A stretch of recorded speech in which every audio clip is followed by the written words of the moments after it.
Particularly જે mule accounts ને operate કરીને અલગ અલગ રીતે બીજા લોકો સાથે મળીને સાયબર ક્રાઇમના માધ્યમથી, જેમાં ઇન્વેસ્ટમેન્ટ ફ્રોડ હોય, ઓનલાઈન ગેમિંગના ફ્રોડ હોય, એપીકે ફાઇલ્સના ફ્રોડ હોય, એ રીતે કરીને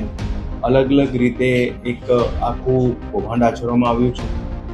જેમાં સાયબર ક્રાઇમની ટીમ દ્વારા આ જે લોકો બધા સંડોવાયેલા હતા એમાં કુલ અત્યાર સુધીમાં 8 લોકોની જે છે ઓળખાણ થઈ છે,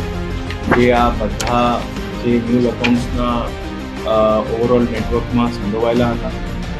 અત્યાર સુધીમાં જે ટીમ દ્વારા તપાસ કરવામાં આવી છે એમાં કુલ 44 કરોડ જેટલા રકમનું એમાં ઓવરઓલ એકાઉન્ટ્સમાં ટ્રાન્ઝેક્શન મળ્યા છે, જેમાં અત્યાર સુધીમાં કુલ 4 આરોપી પકડવામાં આવેલ છે. ફોરેન કન્ટ્રીની પણ વિગત ધ્યાનમાં આવેલ છે, જેમાં શ્રીલંકાથી પણ જે છે લોકો નેટવર્ક ચલાવતા હતા.